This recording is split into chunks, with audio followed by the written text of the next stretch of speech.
ስለማን እንደማወራማ ታውቂያለሽ? የግርድና አባትሽ ምንም አልሰራ። ምን ሊሰራ መጣ ታዲያ ቤት? አባቴ እኮ ነው ያለውበትን ቦታ ማየት ይፈልጋል። ደህንነቴን ለማረጋገጥ ነው። ምን አባሽ እንዳትሆኝ ነው የሚያየው? ሁሉ ስቃይ እንድትቀበል ያደረገቻት ሴት ደግሞ አይን እያዩ መኖር በጣም ያስጠላል። እሷ ላይ ግን መጨከን ለምን እንዳቃተኝ አላውቅም።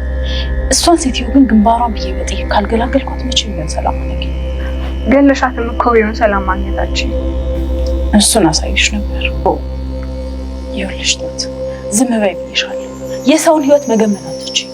ህመሜን ስቃይ ልትገምቺ ትችያለሽ፣ ግን ከዓይኔ ከሚፈሰው እንባ ውጪ የልቤን ስቃይ ማየት አትችይም። ምንሽ ያቺ ባትሽ የት ሄደች? ሰሞኑን ልጅ አረፈ ብዬ እኮ ነው። ምንም በማያገባው ነገር ሽባ መንከባከብ ሆነ ስራው። ለካ አንቺ ነሽ እህቴን ሽባ ብለሽ የሰደብሻት። እውነታውን ልንገርሽ ብዬ ነው። ካልጋ እንኳን መውረዳችን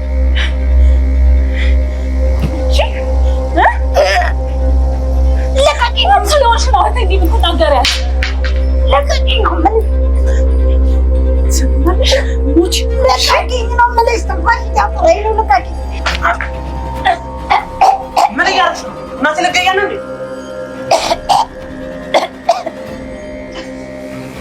አስገድለኝ። ባለቤቱን ካልናቁ አጥሩን አይነቀንቁ አሉ።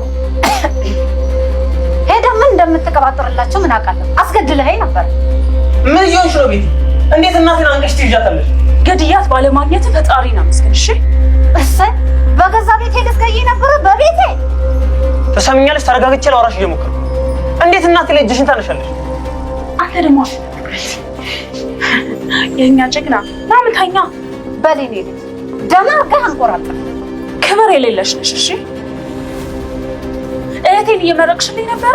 አሁን ላይ አለሜ እንግዲህ ቤቲ ላይ በደረሰው ነገር በጣም ነው የተከፋችው ማለት ነው። ቤቲ ደግሞ እስካሁን ድረስ አለሜ ላይ ያላት በቀልና ቁጭት እንደቀጠለ ነው ያለው ማለት ነው። እንግዲህ አለሜም ቤቲ መቼም ይቅርታ እንደማትላትና በቀላሉ ይቅርታ ልትል እንደማትችል ገብቷታል ማለት ነው። ለዚህም ብላ እንግዲህ ንብረቷን ጠይቃና ከገዛኸኝ ከተቀበለች በኋላ እህቷን ልታሳክምላትና ያኔ ምናልባትም ቤቲ ይቅር ልትላትና እሷም ደስተኛ ልትሆን እንደምትችል እያሰበች ነው ያለችው ማለት ነው። በእርግጥ አለሜ አሁን ላይ እያሰበች ያለችው ነገር የቤቲም አስተሳሰብ ነው። ምክንያቱም ቤቲ የምትፈልገው እህቷ በእግሯ ቆማ ስትሄድና ልጅነቷንና ደስታዋን የነጠቃትን ሰውዬ መበቀል ነበር የምትፈልገው ማለት ነው። ግን ደግሞ እሱ እዚህ ስለሌለ ያገኘችውን አለሜን ስለሆነ አለሜን ለመጉዳት ብታስብም ግን ደግሞ እንዳሰበችው ነገሮች ቀላል ሊሆኑላት አልቻሉም ለቤቲ ማለት ነው። አለሜም እንግዲህ ይህንን የተገነዘበች ነው የሚመስለን ማለት ነው። ምክንያቱም ያፈራችውና ብዙ ያከማቸችውን ሀብትና ንብረት ገዛኸኝ ጋ ነው ያለው ብላ ነው እያሰበች ያለችው። እንግዲህ ከሱ ተቀብላና ሙሉ ንብረቷን በጠቅላላ የቤቲን እህት ልታሳክምበት አስባለች ማለት ነው።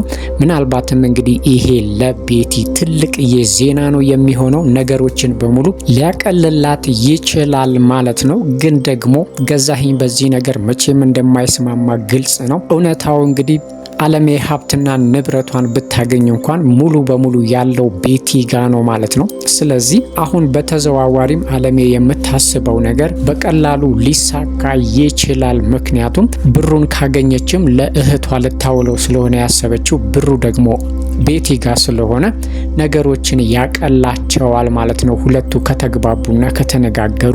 ግን ደግሞ ከፊት ለፊታቸው ትልቁ ጥላት ገዛኸኝ አለ ማለት ነው። እንዳለ ሀብትና ንብረቱን ወደ ቤቲ ያሸሸው አለሜ እንዳትወስድበት ነበረ ማለት ነው። ግን ደግሞ አሁን አለሜ የቤቲን እህት ለማሳከም ፈቃደኛ እንደሆነችና ሀብቱ ንብረቱ በጠቅላላ ለቤቲ እህት የማሳከሚያ ወጪ እንዲሆን መደረጉን ሲያቅና አለሜም በዚህ ነገር እንደተስማማች ካወቀ ምናልባትም ቤቲን ላይለቃት ይችላል ማለት ነው። ምክንያቱም ገዛኸኝ እስከ ዛሬ ድረስ ከቤቲ ጀርባ ያለውን ነገር በፍጹም አላወቀም። ገዛኸኝ እያሰበ ያለው ቤቲ እንደ ሚስት እንደቀረበችውና ለሱ ችግር በጠቅላላ ከጎኑ እንደቆመች አድርጎ ነው እያሰበ ያለው ማለት ነው። ቤቲ ግን ለራሷ ጥቅምና ለራሷ በቀል ብላ እሱ ጋር እንደመጣች ካወቀ ምናልባትም ቤቲ ላይ ክፉኛ ሊከፋባትና ሊያዝንባት ይችላል ማለት ነው።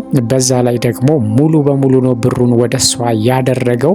ስለዚህ አምጪ ብሬን ብሎ መቃወሙና ቤቲ ላይ መቼም የሆነ ችግር ለማድረስ መሞከሩ የማይቀር ነው ማለት ነው። ከዚህ በፊትም እንግዲህ እኔ ልታታልልኝና ከጀርባሽ የሆነ ነገር ካለ መቼም ቢሆን አለቅሽም ብሎ ብዙ ጊዜ አስፈራርቷት ነበረ ማለት ነው። እንግዲህ አሁን ላይ ያለውን ነገር ገዛኸኝ በግልጽ ሲሰማ ቤቲ ላይ ትልቅ ችግር ሊፈጥር ይችላል ማለት ነው። እንግዲህ አለሜ ሙሉ ማስረጃ አላት። በዛ ሙሉ በሙሉ ከከሰሰችው ገዛኸኝ እስከ መጨረሻው ድረስ እንደሚያበቃለት ገብቶታል እሱ ራሱ ማለት ነው። እሷም እንግዲህ እርግጠኛ ነች እንደምትረታውና ለሰራው ወንጀል በሙሉ ቅጣቱን እንደሚያገኝ ማለት ነው። ናቲም እንግዲህ የአለሜ አስተሳሰብና አሁን እየሄደችበት ያለው ነገር ጥሩ እንዳልሆነና ትልቅ ችግር ውስጥ ሊጨምራት እንደሚችል እየነገራት ነው። እሷ ግን የፈለገ ነገር ቢፈጠር ራሱ ከሀሳቧ መቼም እንደማትነቃንቅና ሀሳቧን መቼም እንደማትቀይር ነግረዋለች። ግን ደግሞ አሁን ላይ ናቲ የእናቱ ነገር አሳስቦት ነው እንጂ የቤቲን እህት ስለማሳከምና ስለ አለማሳከም ጉዳይ አይደለም ማለት ነው። ግን ይሄንን በምታደርግበት ጊዜ ገዛኸኝ ትልቅ ችግር ሊያደርስባት ይችላል ብሎ ስላሰበ ነው። ምክንያቱም እንግዲህ ፊት ለፊት ቀርባ ሀብትና ንብረቴን ስጠኝ ወይም አካፍለኝ ብላ በምትልበት ሰዓት ሊጎዳት ይችላል ብሎ ስላሰበ ነው። በእርግጥ ገዛኸኝ ይሄንን ከማድረግ ወደ ኋላ አይልም ማለት ነው። እንግዲህ ለዓመታት ሲያሰቃያትና ማንነቷን እስክታጣ ድረስና ራሷን በሙሉ እስክትጠላ ድረስ ሲጎዷት የነበሩት ለሀብትና ለንብረት ብለው ነው። ይህ ብቻ አይደለም እንግዲህ ሞታለች ብሎም የሞት ሰርቲፊኬት አስወጥቶ ነው ሀብትና ንብረቱን በስሙ ያደረገው ማለት ነው። ይሄ ራሱ ትልቅ ወንጀል ነው በሱ ላይ የሚያስመዘግብበት ማለት ነው። ይሄ ነገር እንግዲህ ቀድሞ ስለገባው አንድ ነገር ማድረግ እንዳለበት ተሰምቶታል። ግን ደግሞ እስካሁን ካደረገው ነገር ውጪ ምን ማድረግ እንዳለበት አልወሰነም ማለት ነው። ቤቲም እንግዲህ አሁን ላይ አለሜ ሀብትና ንብረቱን እንደጠየቀች ስትሰማ እሷን ባለመግደሏና እሷን ባለመጉዳቷ ተቆጭታለች ማለት ነው። ምናልባት እንግዲህ ቤቲ የአለሜን ሀሳብ ስትሰማ ሙሉ በሙሉ ከአለሜ ጎን ልትቆም ትችላለች ማለት ነው። ግን ደግሞ ገዛኸኝ በዚህ ነገር መቼም እንደማይስማማ ግልጽ ነው። ለዚህ ሀብትና ንብረት ብሎ ብዙ ወንጀሎችንና ብዙ ነገሮችን አድርጓል ማለት ነው። ስለዚህ በቀላሉ ብሩን አሳልፎ እንደማይሰጥ ግልጽ ነው የሚሆነው ማለት ነው። ናቲም የእናቱ አካሄድ ምንም አልተመቸውም። እንግዲህ አለሜ ግን ሀሳቧን መቼም ቢሆን እንደማትቀይር አሳምናቸዋለች ማለት ነው። እንግዲህ ትሁትም ይሄንን ነገር ተስማምታበታለች ማለት ነው። በእርግጥ ሀብትና ንብረቴን ብላ ስትጠይቅ አለሜ ለሌላ ነገር መስሏት ነበር። ግን ደግሞ ሀብትና ንብረቱ ለቤቲ እህት ማሳከሚያ እንደሆነ ይህንን ጥያቄ ያነሳችው ወይም የጠየቀችው ለቤቲን እህት ልታሳክምና ቤቲ ደግሞ እስከ መጨረሻው ድረስ ይቅርታ እንድትላት እንደፈለገች ስትነግራት ትሁት እንግዲህ በጣም ተደስታለች ማለት ነው። እዚህ ጋር የሚያረጋግጥልን እንግዲህ አለሜ ከዚህ በፊት ለወንድሟ ብላ ያደረገችውን ነገር ምንም እንደማታቅ ግልጽ ነው። ምናልባትም ቤቲ እስካሁን ድረስ አለሜ በፊት ስለተፈጠረውና ወይም ደግሞ ወንድሟ ስለሰራው ወንጀል ምንም እንደማታቅ አሁን ላይ ልታምን ትችላለች። ምክንያቱም ሀብትና ንብረቱን ወስዳ ለሷ እህት ልታሳክምበት ስለሆነ ምናልባትም ያለችው ነገር እውነት ነው ብላ ከልቧም ባይሆን እንግዲህ ይቅርታ ልትላት ትችላለች ማለት ነው። ቤቢም እንግዲህ አሁን ላይ በጣም ግራ ተጋብቷል። ምክንያቱም ፍቅረኛውን ማለትም ህይወትን ያስከፋትና ያስቀየማት እናቱ ሆና ተገኝታለች።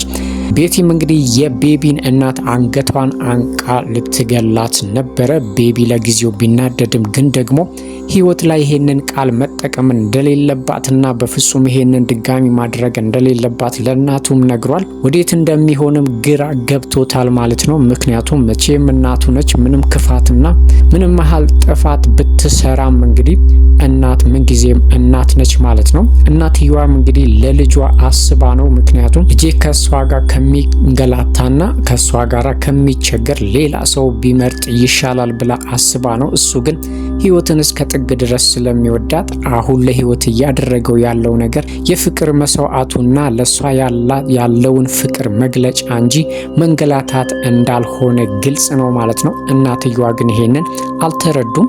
ቤቲ ደግሞ የቤቢን እናት ክፉኛ ተቀይማቸዋለች ማለት ነው። ድንገት እንግዲህ ቤቢ በደርሶ ባያድናት ኖሮ ምናልባትም ቤቲ ትልቅ ስህተት ልትሰራ ትችል ነበር። ምክንያቱም አንገቷን በንዴት በጣም ነበረ ያነቀቻት ማለት ነው። ስለዚህ ቤቢም በቤቲ ቢናደድም ግን ደግሞ ቤቲ እህቷን ምን ያህል እንደምትወዳትና ለሷ ብላ ምን አይነት መከራ እያሳለፈች እንደሆነ ስለሚያውቅ ነገሩንም ችላ ብሎታል። እናትየውንም እንግዲህ ከዚህ በኋላ እንደዚህ ማለት እንደሌለባትና ህይወት የሱ ምርጫ እንደሆነችም ነግሯታል። እናትየዋ ግን በልጇ ወይም በቤቢ አስተሳሰብና እያደረገው ባለው ነገር መቼም እንደማትስማማ ነግራዋለች ማለት ነው።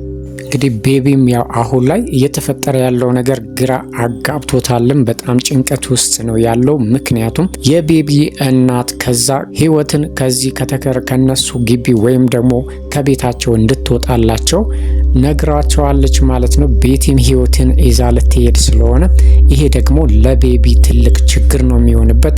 አሁን እንኳን ጸበል በሄደችበት ሰዓት በጣም በሷ ናፍቆትና በሷ ፍቅር እየተቸገረ ነው ያለው ማለት ነው። ስለዚህ ቤቲ ከነሱ ግቢ ይዛት ከሄደች ደግሞ የባሰ ጭንቀትና መከራ ነው የሚሆንበት። ስለዚህ ቤቲንም በተማጽኖ እየለመናት ነበረ። ከእንግዲህ በኋላ ህይወት ላይ ምንም ነገር አይደርስም፣ እኔ ነኝ ችላ ብዬ ይሄ ነገር እንዲደርስባት እያደረግኩት፣ ከእንግዲህ ግን እኔ እሷን እጠብቃታለሁ፣ የትም ይዘሽብኝ አትሂጂ ብሎ ቤቲን እያስፈቀደ ነው ማለት ነው።